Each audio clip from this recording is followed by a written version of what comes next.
Olá, meu nome é Thomas, eu faço parte do Grupo 1 e hoje a gente veio trazer para vocês uma discussão sobre a construção sustentável e a descarbonização de edifícios. Primeiro, para trazer um contexto para o assunto, eu trouxe aqui dois dados, são do Programa das Nações Unidas para o Meio Ambiente, eles são recentes, de 2024, que vão mostrar para a gente a relação intrínseca entre a construção civil, o carbono e a energia. Primeiro, a construção civil ela demanda uma quantidade gigante de energia e por causa disso ela acabou sendo responsável, em 2024, por 37% das emissões de carbono empregadas na produção de energia. Junto com esse fato, a gente também pode trazer que 21% das emissões globais de gases de efeito estufa são de responsabilidade do setor da construção civil. E isso engloba todo o ciclo de vida das construções, desde a extração das matérias-primas até o fim do tempo de vida útil delas.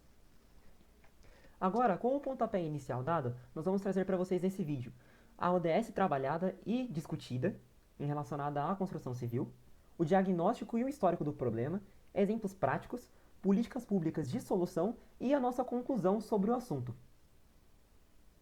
Então, a ODS que a gente escolheu para trabalhar foi a ODS 11, Cidades e Comunidades Sustentáveis. A ideia principal dela é bem direta, tornar cidades mais inclusivas, seguras, resilientes e sustentáveis.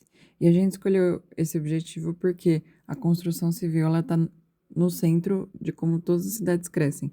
Todo prédio, toda casa, toda obra molda o jeito que a gente vive na cidade.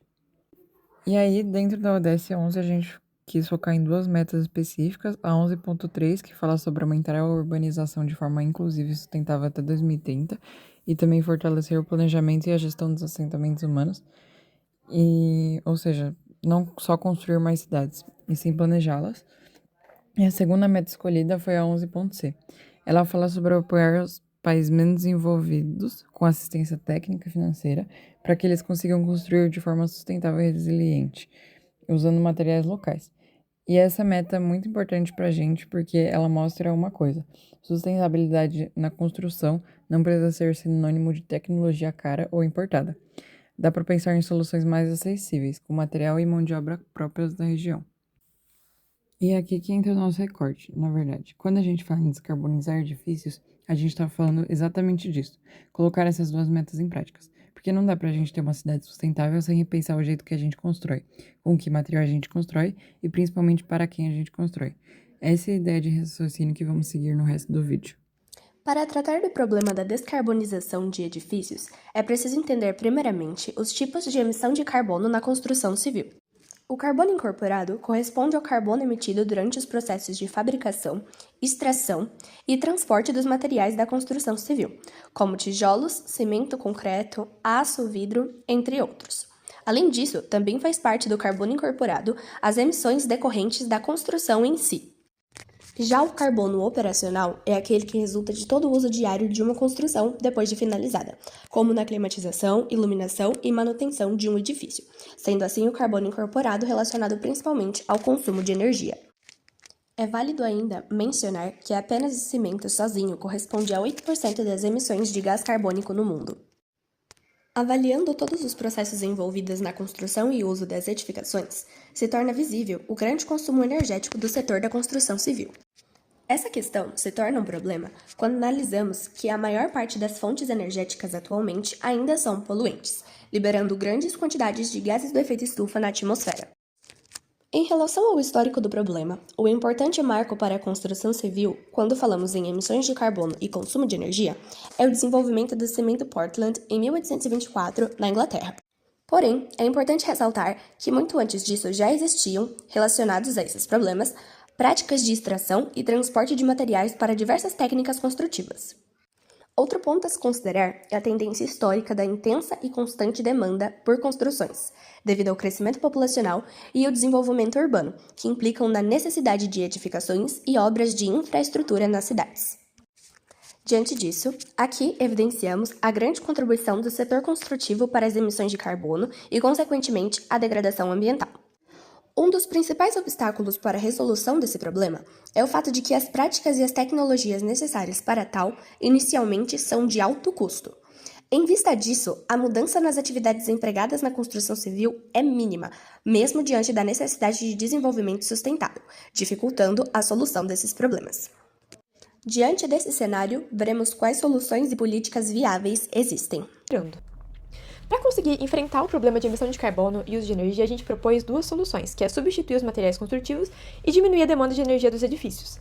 Essa substituição de materiais, ela consiste na gente preferir materiais de baixa emissão de carbono, que sejam regenerativos e que ao invés de ser emissor de CO2, eles sejam semeadores do sequestro de carbono. Também a gente foca na descarbonização do cimento, nesse caso dos materiais. O primeiro material, então, é a madeira, porque a madeira, ela consegue estocar, guardar o carbono para si, ao invés de outros materiais que emitem o CO2. A madeira é um dos únicos materiais que consegue reter mais CO2 do que ele emite, como no caso do MLC, que ele consegue sequestrar 1 tonelada de CO2 por 1 metro cúbico. A gente tem 4 tipos principais conhecidos de madeira, que é a madeira engenheirada, que tem o CLT, que é a laminada cruzada, o NLT, que é a laminada pregada, e o MLC, que é a laminada colada. Também tem o wood frame, que são molduras de madeira como estrutura. Alguns exemplos que a gente tem é a Dengo, em São Paulo, que ela tem lajes em madeira CLT e vigas em madeira MLC.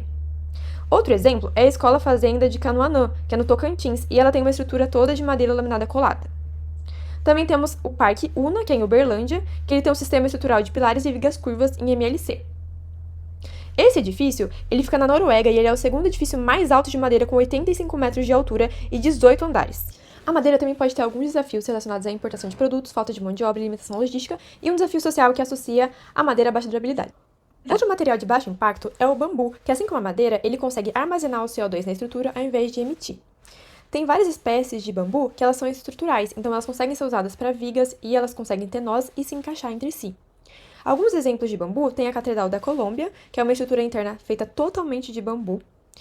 E também a gente tem o Sharm Spring, que fica na Indonésia. Ele tem 6 andares e tem uma área de 750 metros quadrados, com uma estrutura feita totalmente de bambu. Também tem o Pavilhão de Bambu e Biomatéria, que fica em Paraty, e ele tem uma estrutura modular autoportante. O bambu, ele tem um crescimento rápido e alta produtividade, além de resistência à tração, e ele é viável para o Brasil para estruturas leves, mas ele tem pouco incentivo, ele requer bastante conhecimento das espécies e tem uma viabilidade logística que depende da oferta no local. Falando de materiais que utilizam o solo, a terra, a gente tem o tijolo ecológico, que ele é uma mistura de solo, cimento e água. Alguns exemplos que a gente tem é a Casa MP, que fica em Cabreúva, no Brasil. É um sistema construtivo em tijolo, solo, cimento, com alguns elementos. A gente tem também o adobe, que ele é basicamente um tijolo feito de terra compactada, que ele é feito em molduras.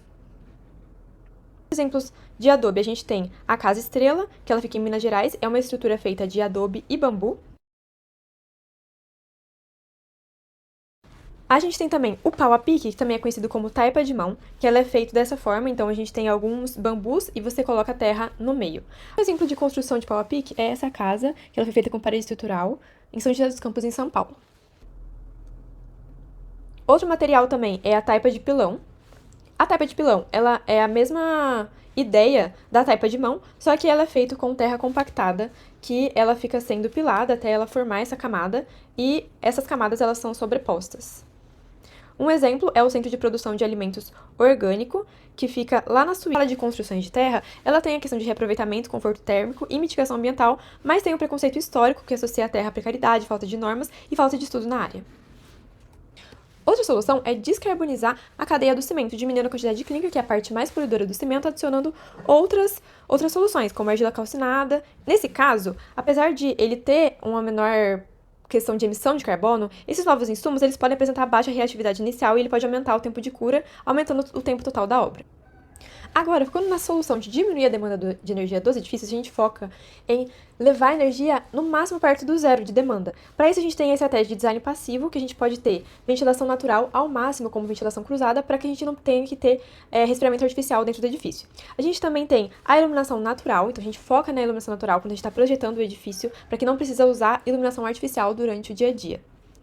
Também tem a questão da insolação, da proteção solar daquele edifício, para que você não tenha que ter resfriamento o tempo todo. Então, pode ser brisa ou outros tipos de proteção solar. A estratégia de Smart Meals também é outra forma de você diminuir a demanda de energia, controlando os dispositivos da sua casa, com a internet das coisas, e inteligência artificial também para a geração de energia. Outra solução é você ter energia autossuficiente para aquele edifício, seja por energia solar, com placas fotovoltaicas, ou por energia eólica. Até aqui, nós vimos que existem diversas tecnologias que são capazes de reduzir as emissões de carbono e o consumo de energia na construção civil. Porém, essas soluções vão ser dificilmente adotadas em larga escala sem as políticas públicas necessárias para incentivar a implementação delas. Falando sobre a regulamentação, no Brasil a gente já tem instrumentos que podem contribuir para a transformação. Os códigos de obras municipais e os planos diretores eles podem estabelecer critérios mínimos de eficiência energética eles podem também incentivar projetos bioclimáticos e ampliar o uso de materiais de menor impacto ambiental nas novas edificações. Já o PBPQH, que é o Programa Federal Voltado à Qualidade e Produtividade de Construção, ele pode incorporar requisitos relacionados à sustentabilidade e à redução de emissões ao longo do ciclo de vida das edificações. Além disso, nós conseguimos nos aproveitar da política nacional sobre mudança do clima para fornecer a base legal para todas essas mudanças. Mas, além da regulamentação, os incentivos econômicos também são fundamentais. Algumas das opções que a gente tem para ajudar na parte dos incentivos fiscais são as linhas de crédito verde, que podem reduzir o custo inicial das tecnologias como painéis solares e sistemas de automação e materiais de baixo carbono. Seguindo essa mesma linha, a gente pode pensar na isenção de impostos como o IPTU para construções que possuam algum tipo de certificação ambiental, como as LEDs. Ainda falando de incentivos fiscais, também é importante que a gente consiga desenvolver editais de compra que sejam considerados sustentáveis, ou seja, que sejam escolhidas obras e fornecedores pelas prefeituras que tenham menores emissões de carbono e gastos de energia.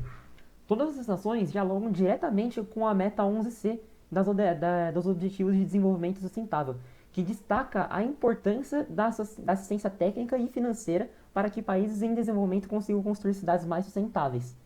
No contexto brasileiro, isso significa ampliar os investimentos em pesquisa, a capacitação dos profissionais e a transferência de tecnologias sustentáveis.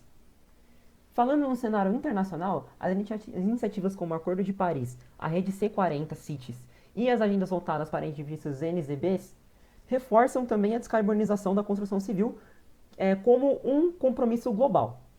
Esses acordos eles procuram estimular o compartilhamento de experiências, o financiamento de projetos e a definição de metas comuns para reduzir as emissões do setor. Mas aqui no Brasil, a implementação de todas essas políticas ainda enfrenta grandes desafios. Entre eles a gente pode citar a fiscalização limitada das normas ambientais, a escassez de profissionais capacitados e principalmente o custo inicial de muitas dessas tecnologias que vão ser problemas mesmo para as próprias políticas para diminuir esse custo. Para resumir, a aplicação dessas políticas conta tanto com o incentivo econômico quanto com a cooperativa internacional, para que os processos de construção sustentáveis sejam a principal escolha dos setores tanto privados quanto os setores públicos no Brasil. Como reflexo final, acreditamos que a descarbonização da construção civil depende muito mais do que apenas novas tecnologias. É preciso políticas públicas que incentivem sua adoção, como financiamentos, incentivos fiscais e normas que promovam a construção mais sustentável. Outro desafio é equilibrar custo, prazo de obra e sustentabilidade. Muitas soluções sustentáveis exigem um investimento inicial maior, o que ainda dificulta sua aplicação. Porém, quando pensamos no longo prazo, elas reduzem o consumo de energia, os impactos ambientais e até os custos de manutenção. Por isso, essa mudança depende da atuação conjunta de todos, do poder público criando políticas de incentivo, das construtoras e dos profissionais da área, investindo em inovação, e também da sociedade, valorizando empreendimentos mais sustentáveis. Somente com esse esforço coletivo, será possível tornar a construção civil mais eficiente e contribuir para um futuro com menos emissões de carbono. Para fechar, a gente queria retomar o principal assunto do nosso trabalho. A descarbonização dos edifícios não é só uma questão técnica, é uma questão de cidade. Isso é essencial para chegar nas cidades mais sustentáveis que o ODS 11 propõe. E como a gente mostrou ao longo do vídeo, isso não acontece só com tecnologia. Depende principalmente de políticas públicas que funcionem de verdade. Para mim, o que mais me chamou a atenção foi ver que soluções sustentáveis não precisam ser caras ou complicadas. Materiais locais e retrofit de prédios já existentes podem fazer muita diferença se tiver o incentivo certo. O que mais me marcou foi entender a diferença entre carbono incorporado e carbono operacional. Quando a gente pensa nas emissões de uma edificação, a gente costuma pensar só na energia que um prédio gasta ou no tipo de material que é utilizado. Mas, na verdade, boa parte dessa emissão já aconteceu muito antes, em toda a fabricação, preparação e transporte dos materiais, e também nos maquinários que são utilizados. Para mim, o principal aprendizado foi ver como isso afeta a desigualdade. Quem tem menos renda geralmente vive em construções menos eficientes e mais vulneráveis. Então, falar de descarbonização também é falar de justiça social. Muito obrigado por assistir. Esse foi o trabalho do Grupo 1 da disciplina CV 142, Sustentabilidade e Ambiente.